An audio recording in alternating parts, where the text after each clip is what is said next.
iOS 17.4 adds a new virtual card number feature to Apple Cash. And this is according to reports on Reddit, super trustworthy. Apple Cash users can now set up a virtual card number that can be used for shopping when Apple Pay online isn't an option.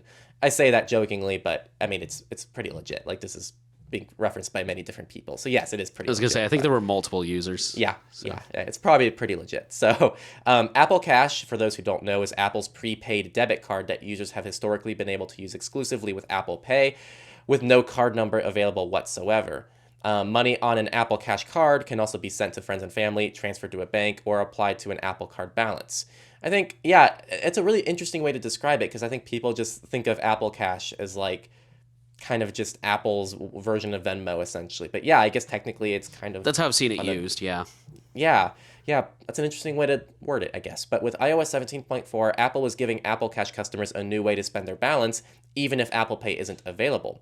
And this is to set up virtual card numbers. You can keep your card information safe with a new security code for every transaction.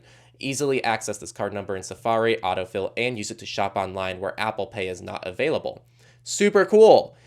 Once you opt into setting up your Apple Cash virtual card number, you can view that card number, generate new card numbers and security codes, and more.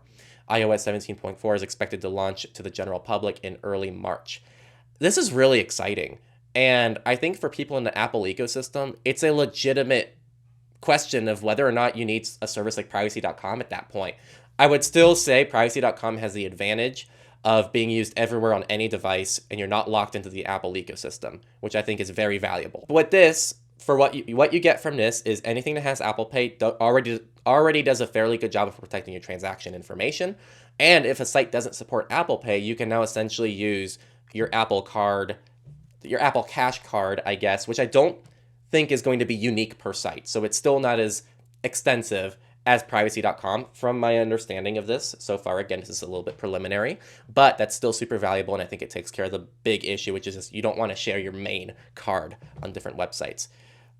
So yeah, I think it's cool, but Privacy.com is still going to be better. That was kind of my question, is like how many, because they say you can, generate new card numbers and security codes. Is that like one card at a time? Is that like, 3 cards at a time? I think that's a valid question. It's also, like you said, Privacy.com is platform agnostic. And I also think, based on my experience, does a little better. I know we talked about this before, but I don't know if it's because I was grandfathered in or what, but I can still shield my accounts from my bank. And they can't see, like, they see that I spent $10.99 at Privacy.com on, February 15th, but they can't see anything else other than that. And I don't know if that's a premium feature now, but...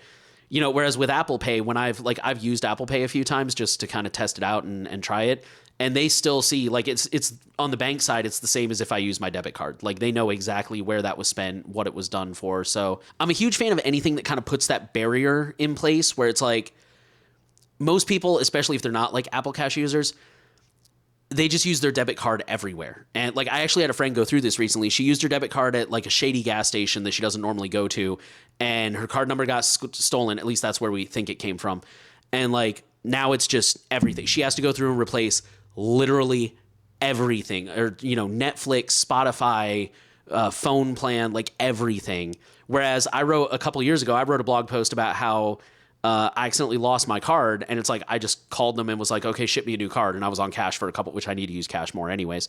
But, I was on cash for a couple days until my card got here. Like, it really was super convenient because I use Privacy.com for everything online. So it's like, all my other card numbers are safe. Anyways, my point being, like, I love anything that you can use in this virtual capacity where, like, okay, even if I do use it online and like now that number's compromised, it's still less damaging than just having to order a whole new card, and now I'm out a card for a week or whatever. So I'm a huge fan of these, but yeah, I'm curious exactly how flexible it's going to be. So also, underrated thing for pretty much all aliasing services, not all, but like generally it comes along with using an aliasing service. It's easy to swap out the back end, right? So if you were on Skiff, but you were using Simple Login for all of your registration and everything, you literally you don't have to switch out any of your accounts. Right. Or also, you can also own your own domain. I know people are already saying that. That's an option too. But if you don't want to self-host your own domain, if you're using Simple Login for everything, you just change the behind-the-scene mailbox that everything gets forwarded to, and you don't have to touch a single account. So you can have hundreds of accounts that you never have to modify, even if your email provider shuts down. I guess, yes, simple login could shut down and then you're screwed at either way, but then you're back where you started. So you're not losing anything there. And then also, Right. same thing here with privacy.com. Like, if you have Or even privacy.com Apple Pay. cards or Apple Pay, like, you can change the behind the scene card. So you can change banks. You're not tied to a specific bank. You're not going to feel like you're locked into a bank because you're using a service on top to handle all those like transactions for you.